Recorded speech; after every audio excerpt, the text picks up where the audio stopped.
I'm going to begin just by asking you, I mean, it's a fascinating real-life story. What compelled you as a filmmaker to tell this story? Well, I guess the best way to answer this is to tell you how I got to it. I received the screenplay from Tim Bevan and Kate Solomon. The screenplay was written by Gregory Burke, great writer, Scottish writer. And so I read the screenplay. I knew about Entebbe already. And I immediately saw that the screenplay had a different point of view than the other movies made about the event.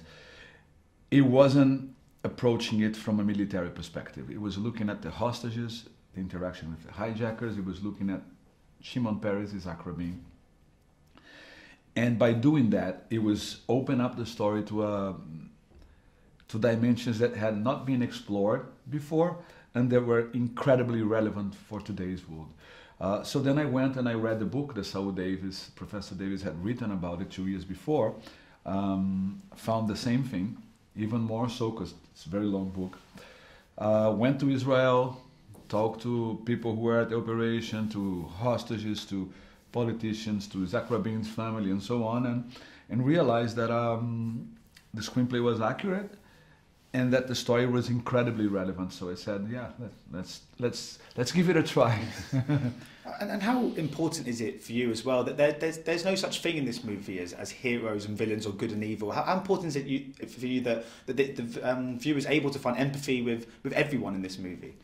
Well, you know, even from the point of view of dramaturgy, when you're establishing a character in a movie, you have to establish what the character wants, and you have to establish what stops him from getting what he wants. And that's what generates drama, it's conflict, right?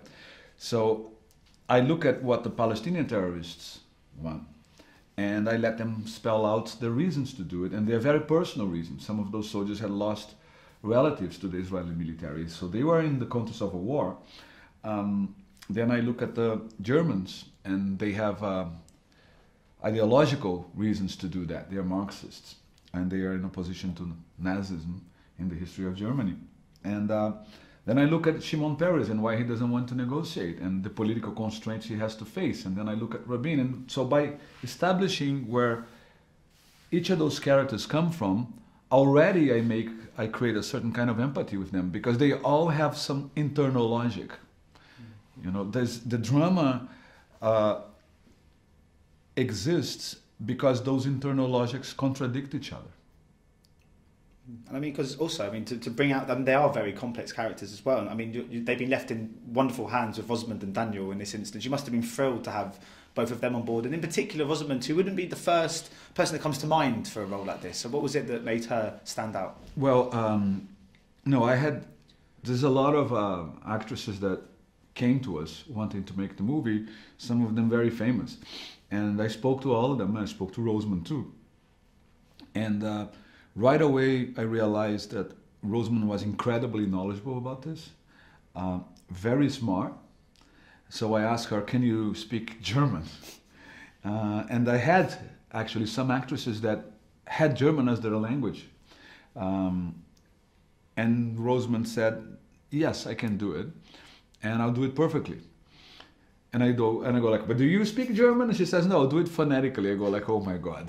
Anyhow, but she's such an incredible actress, and she was telling me she could do it, so let's roll with it. And lo and behold, she delivered incredible German.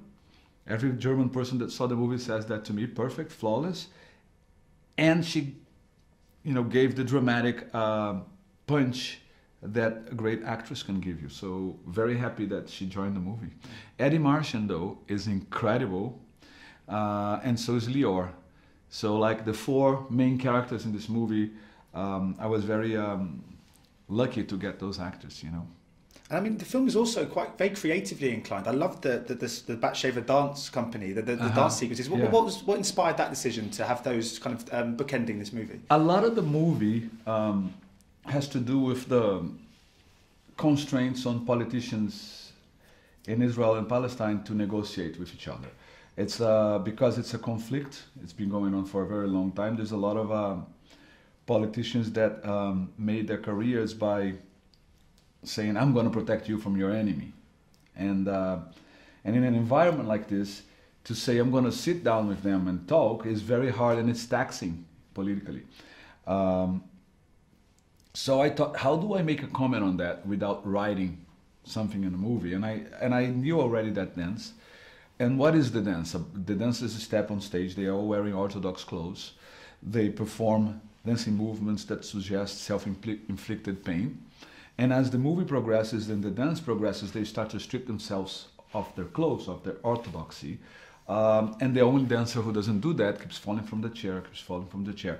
So I thought it was a metaphorical way of saying there's not going to be any solution to this problem unless the political constraints are lifted.